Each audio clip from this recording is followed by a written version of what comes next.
Except I was a child too, honey. You're one of the younger ones. Oh shit, I need a book. Does anybody have a book one sitting around that I could borrow? Alright. So, hi.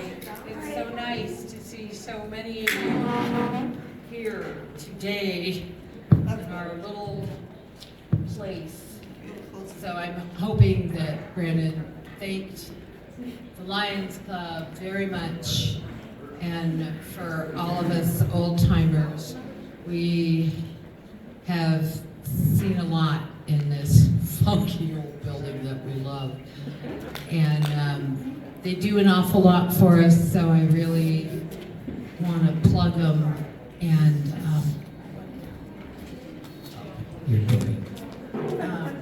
I want to plug them and encourage you to speak.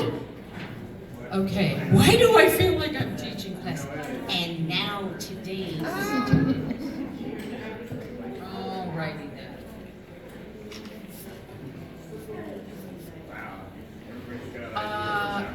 Ladies, hey, ladies, Canocti ladies, do you have Debbie's books?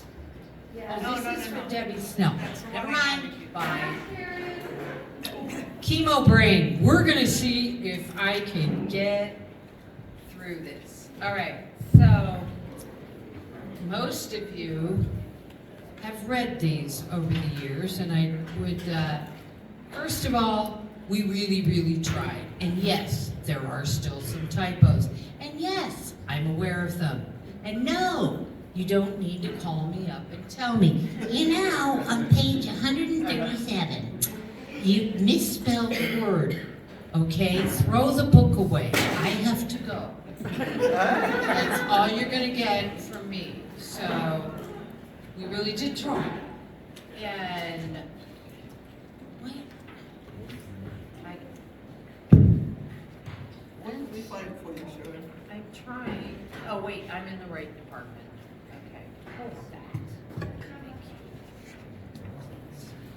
I have microphone stands out. Moving up in the world from bodyguard to microphone. What is this? Don't you know? Caboodle away from Not the chair. Well, What do you want? This move? okay, we're going. My legs are too long for what's happening under this thing. Because I'm sitting here now. Okay. Okay. It's not, don't confuse me.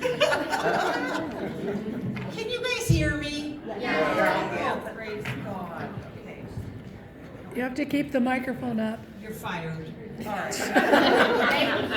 Okay.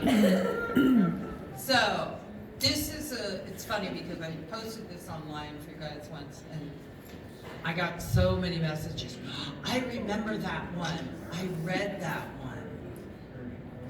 I feel like Miss Mary Ann. Do you have your magic mirror, Miss Division? It's the mirror. So, the truth of the matter is this happened during the same time slot, which I would appreciate you all remember that I was 34 to 38 when I wrote these. So there's some disclaimer there.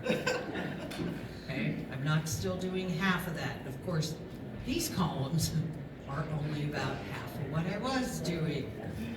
So there's another guilty party, Rachel.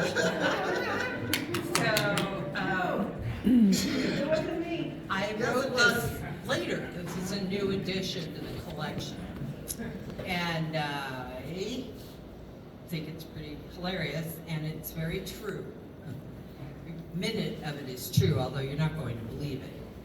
It's called The Great Hunter.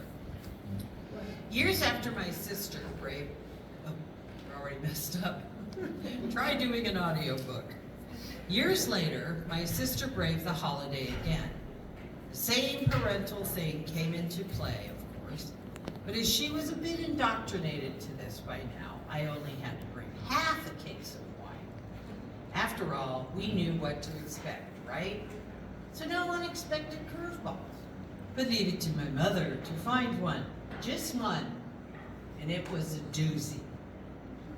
Oh, by the way, I invited Ricky to dinner. Aside from the mere social fact that one does not, nor should one ever, just pop out with an unexpected guest announcement 4 hours prior to your dinner at a home other than your own, ironically taught to us by my mother, Mom did it because it was Ricky, and Ricky was special. In order for the full impact of this to reach you, you need a little background on Ricky. Ricky was a friend of my mother's, about 15 years her junior, who fancied herself a psychic. Lest you think she was some cool, middle-aged woman in long, flowing gowns and all that, let me assure you this was not the case. Ricky did fancy herself to be a lot of things, however. She had entirely too much money, which she was hurriedly spending on crystals, and felt that this gave her superior wisdom and insight into pretty much everyone she encountered, especially us. She had zero compunction about telling my little sister she was fat, lazy, and needed to stop with the horsey thing. She'd have been killed up here. She'd have made it in about 7 minutes, which demoralized my sister.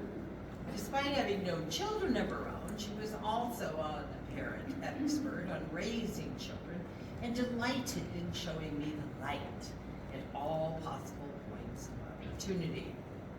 She was perpetually dyed and coiffed and dry cleaned, and well, she had white carpets. Enough said for anybody?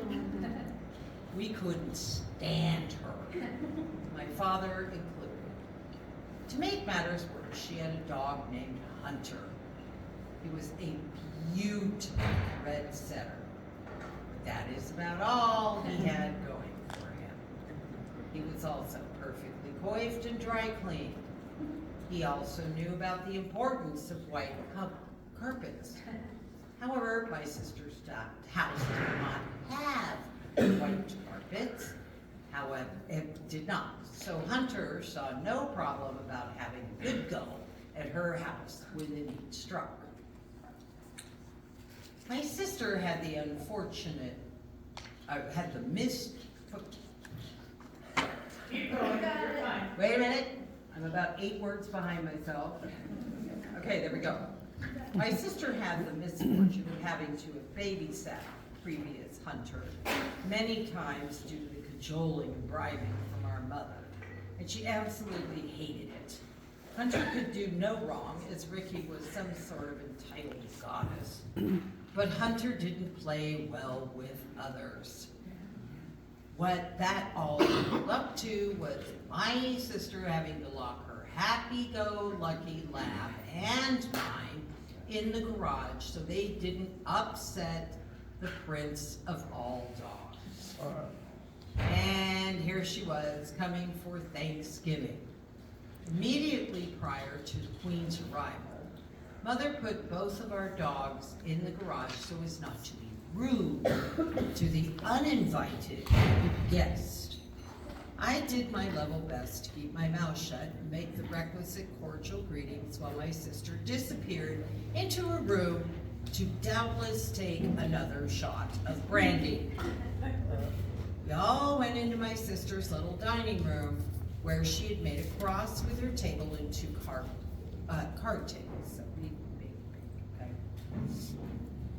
She had set a place for remarkable Ricky directly across from me at 2 points of the cross, my parents at the other 2 points, and herself and my children in between.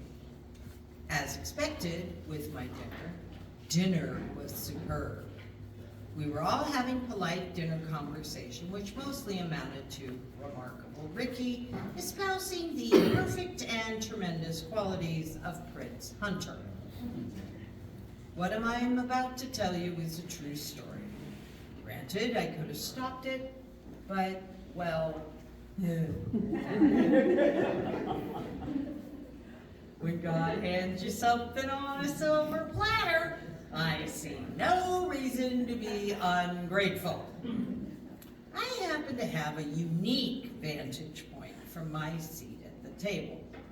My sister has a little pocket door to her kitchen, and I, and only I, have a clear view right behind Ricky. This includes the remains of the perfect holiday turkey. The conversation is going like this. Oh yes, Hunter is the most amazing dog. I have a personal trainer for him. He says that Hunter is the smartest dog he's ever worked with. At that point, I watch the smart dog walk into the kitchen, having already eyeballed the human scene and finding himself safe. And he never braves. Glancing at my sister and I with barely veiled disdain. I watch Smart Dog closely, who has now located the turkey and thought to myself, why shouldn't he? I'm pretty sure he can eat his way through a freshly baked cake and she would simply blame and fire her gardener. Yet I remain politely silent. We aren't quite there yet. Timing is critical at this juncture. Wait for it. Wait for it. Wait for it. Moment is coming. Ricky might be the most irritating and arrogant person I have met up until that point in my life, but she was, if nothing else, predictable. I lift up a fork of stuffing and look. Attaboy, Hunter. He's jumped up and has the turkey carcass in his mouth. At that very moment, Ricky is saying, Hunter is the perfect dog. In my most casual way, let me get the casual position, I say, well, if all of that is true, Ricky, why the hell is the perfect dog, what the hell is the perfect dog doing with the perfect turkey? She whips around just in time to see her dog with his catch of the week, wide-eyed and clearly under the influence of aromatic, succulent morsels of divinity. She yells his name like a shot. He is out of there. Turkey carcass in tow. After my sister regains her composure, she follows, not wanting Mr. Perfect to drag this thing into her bed, which he did. Meanwhile, my children are cracking up. My father is just steadfastly focused on his plate, trying to simply stay out of it. My sister is walking back to the table with a brandy bottle, held in such a way that I am unsure if she is thinking beverage or weapon. And my mother is seemingly struggling with lots of different emotions. She's got tears in her eyes from laughing, but she still manages to hiss at me, "You are such a bitch, Sharon." As Ricky hauled the very reluctant Hunter out the front door, my sister plopped down next to me with a huge grin on her face and the remains of the turkey in one hand, slammed the brandy bottle down with the other hand and said, "Should we let our dogs in now?"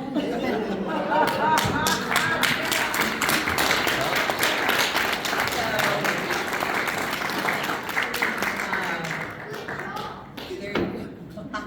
Thanks, James. So that's one of, I believe, 178 between the two volumes. Not all about that guy. We never saw Ricky again.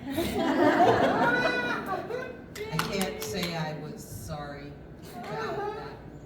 anyway, you guys, it's really nice to see all you, and everybody's already come and gone, and please, please, please, my sister-in-law baked more cookies than imaginable, and we have lots of food over there for you to consume. Not to look at, all delicate, and pretend you don't want to eat one of everything. Have at it. Take home, take campus. Your cookies are already getting snuck out the back door. I've seen it with my own eyes. So I'm cutting this short by my standards so that I can finish signing, and thanks for being here.